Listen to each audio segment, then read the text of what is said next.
Hey everyone, happy Halloween! Honestly, it kind of seems like horror is in games at the moment. There have been so many out this year, and I think there'll only be more and more as VR headsets like the Oculus Rift commercially release next year. But not all horror games are good, so today we're only talking about the top 3 horror games that have come out so far this year. I'm Alanah, welcome to Button Bash.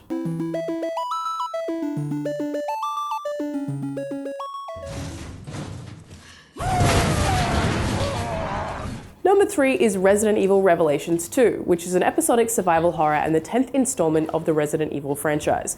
It's set between the events of Resident Evil 5 and Resident Evil 6, with Claire Redfield as the main protagonist, though the game does jump between different characters to show different perspectives on one story, which is a mostly pretty dumb, predictable action plot. It's also not that scary, really. I mean, you are in locations like abandoned prisons, sewer systems, and rundown old apartment buildings, but most of the scariness is actually just out of tension. There are loads of enemies and ammo can be scarce, and some of the characters you play as can't use weapons, and all of that can be pretty concerning.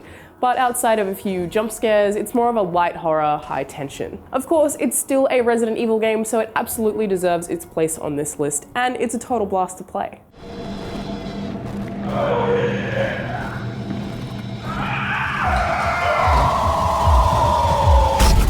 Number 2 is a pretty new game, and it's certainly a lot creepier. From the studio who are responsible for the Penumbra series and for Amnesia, we have Soma. It's a high-concept, first-person survival horror that takes you deep under the sea to a research base where robot help has gone haywire, organic matter is fused with machines, and a bunch of creepy stuff has been pumped out as a result. Soma is bothersome in a very different way to Amnesia. It's creepy, not terrifying. Most of the haunting moments come from things you can infer, like a corpse that can be interacted with to reveal just the final few seconds of its life in a room displaying some kind of grotesque scene.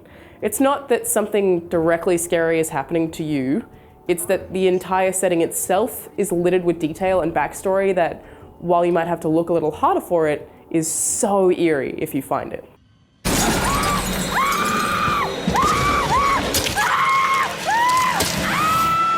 Number 1 might end up being one of my favorite games this year when I can finally stop being so scared of it and actually get around to finishing it. It's Until Dawn. It's classified as an interactive drama survival horror and plays a lot like a movie, with different characters in different relationships and, oh no, a murderer on the loose.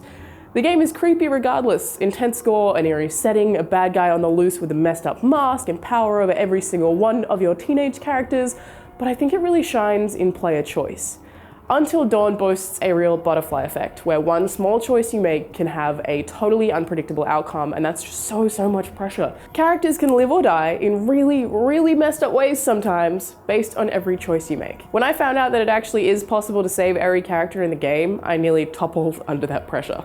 It also has plenty of creepy environments, some casual jump scares, and probably the best horror movie vibe I've ever gotten from a video game. It is definitely a unique one. So those are my top 3 picks for must-play scary games that have come out of 2015 so far. So if you find yourself with nothing to do on Halloween, why not play something that creeps you out so much that you can't get to sleep? Have fun. I'm Alanah. Thanks for watching Button Bash.